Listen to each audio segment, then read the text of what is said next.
Hello and welcome to another Java tutorial video.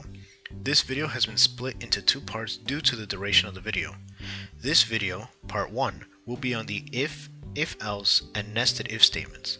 Part 2 will cover the switch statement and testing strings for equality. So to get started, let's take a look at what an if statement is. An if statement is a test that determines if a certain block of code will execute or not. If statements use logical tests to determine whether that code is executed or not, and if the test is false, the code that's inside that block will never execute and is skipped. As you can see from this example here that I have written, the logical test is inside parentheses, and whatever that results, if it's true or false, will determine whether the execution of the code inside the curly braces is executed or not.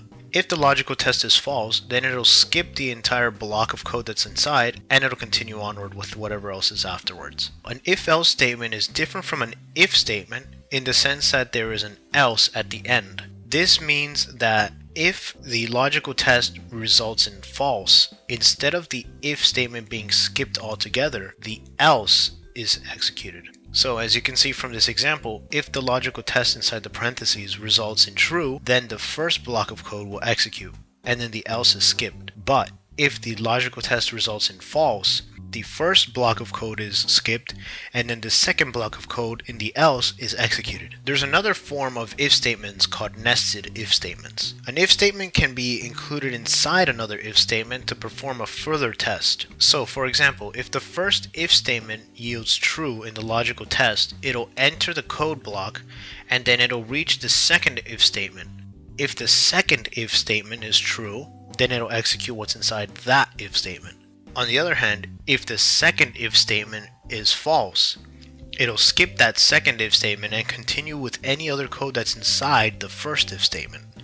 And lastly, if the first if statement is false, then it'll completely skip over the entire if statement and move on to anything after that if statement. Let's take a look at some of the expressions that you can use in the logical test with an if statement. These are the signs that you could use for the logical tests in if statements. The less than, greater than, less than and equals, greater than and equals, two equals signs, and also the exclamation and equals sign.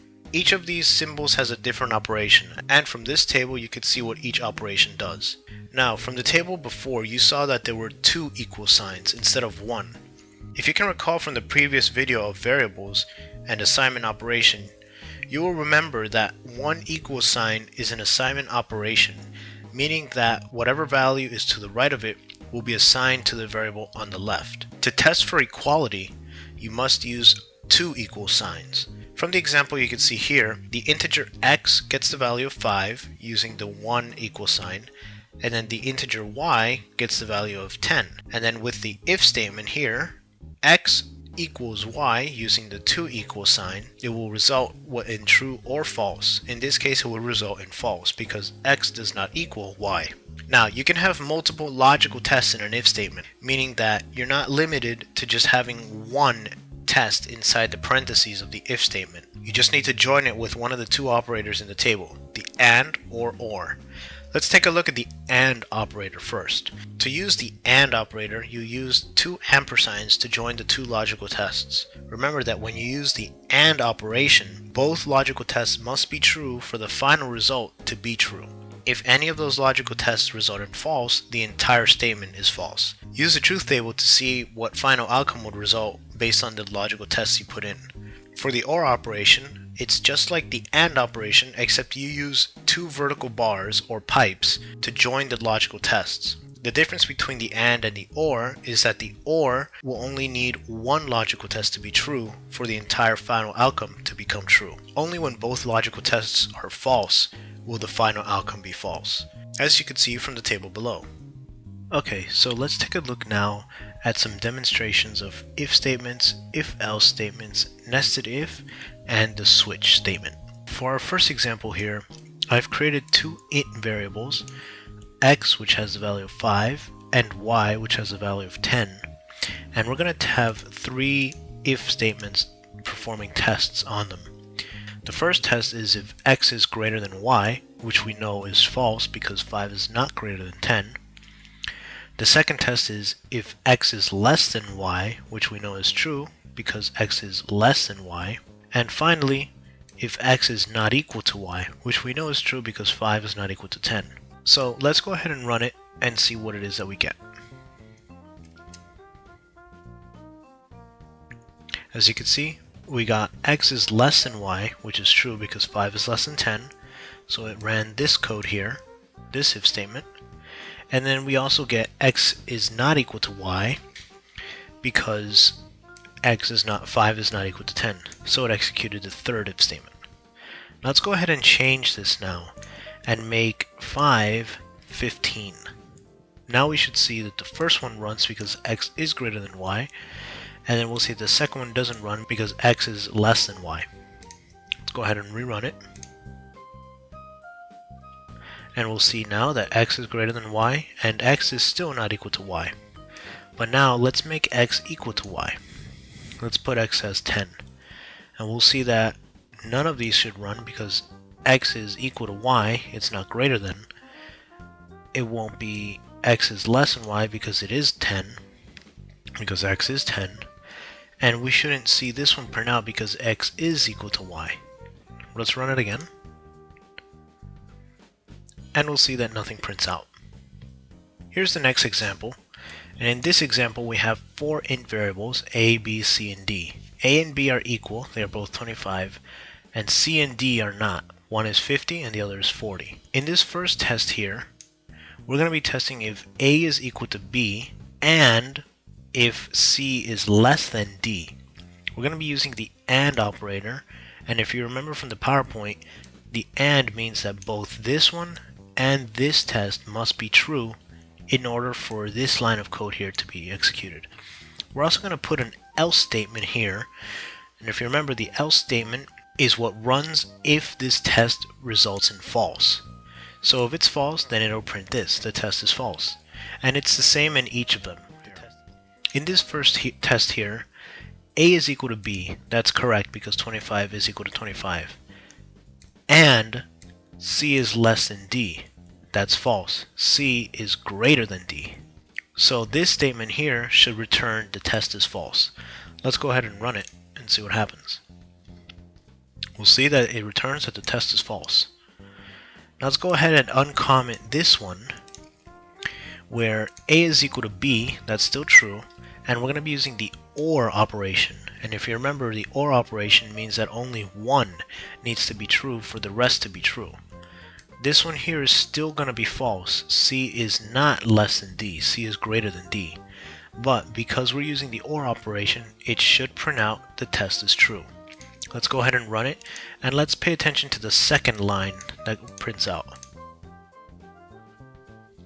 As you can see here, the second line that prints out is the test is true. And that's because in this test here, the test was true because of the OR operation, even though both of them have the same logical tests. And finally, let's uncomment the last one, where we have A is equal to B and C is less than D, but we're going to go ahead and negate it this time. We're going to make this, which we know is false because C is not less than D, we're going to change it from false to true because of this negation here. And since that becomes true, and this is still true, true and true will yield a true result. So let's go ahead and rerun it and then pay attention to the third outcome. And as you can see, the test is true. Moving on, we have here a nested if. And in this example, we're going to be using a scenario where a person must be 18 years or older and must have a GPA greater than 3.5 to receive a scholarship. Now this is using nested ifs, and as you can see, there's one if statement here and there's one if statement here, along with two else statements. In the first if statement here, it's testing if the person is over the age of 18. If they're over the age of 18, or they are 18, then it goes ahead and enters the first if statement, and then it does a second test. The second test is if the GPA is greater than or equal to 3.5. If the GPA is greater than or equal to 3.5, then it's going to print out that you got the scholarship. Else, if it's not greater than 3.5, it's going to print out that there's no scholarship for you. And finally, the last else here will print out that you're not old enough. And that's because this if statement here has an else down here. So if you're not over 18, it will print this out. Let's go ahead and see what happens when this is executed. The age is set to 20 and the GPA is set to 3.7. So it should print out that you got the scholarship. Let's go ahead and test it. And you'll see that you got the scholarship. Now let's make a change. Let's make your GPA 3.2 instead. And now it should print out that there's no scholarship for you. Sorry, no scholarship for you. You are old enough because you are 20, but you don't have the GPA for the scholarship. Let's change your age now though, and let's put the age of 17. Now that the age is set to 17, 17 is not greater than or equal to 18, so you're not going to be old enough to receive the scholarship. Let's go ahead and run it. And it prints out, sorry, you're not old enough. So as you can see, as you make the changes, it changes which system out print lines are printed. Now, let's take a look at this line of code here that I commented out, and let's take a look at it. This is similar to doing this and this up here to prove that you have the scholarship. It's a quicker way of doing it, but there is a difference. You lose the chance of having this extra test and then performing other operations. Even though you're over the age of 18, there might be a possibility for you to get a different scholarship, and that's where you could have another if inside here. If the age is greater than or equal to 18 and the GPA is greater than or equal to 3.5, then you get the scholarship. And that's the same case as it is in here. You only get the scholarship if your GPA is greater than 3.5 and your age is greater than 18. We're going to make the changes here again. We're going to revert this back to 20 and revert this back to 3.7. And it should print out that you got the scholarship. Run it. You got the scholarship. But now let's do a demonstration. I'm going to put an else and I'm going to say system out print, you didn't get the scholarship.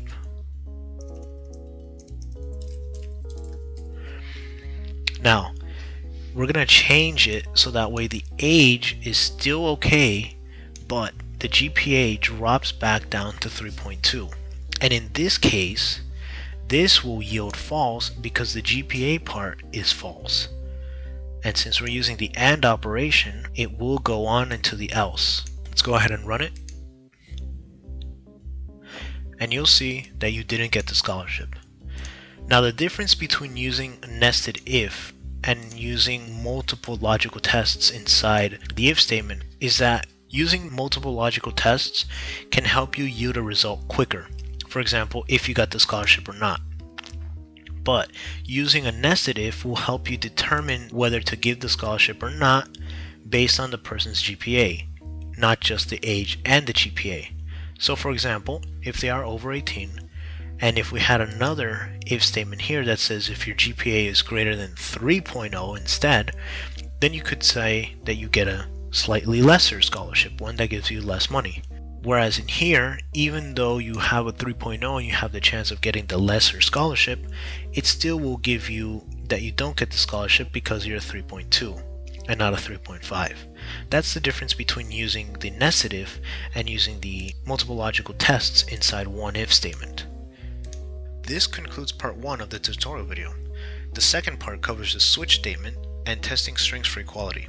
If you want to view that video, please follow the link below. Thank you for watching.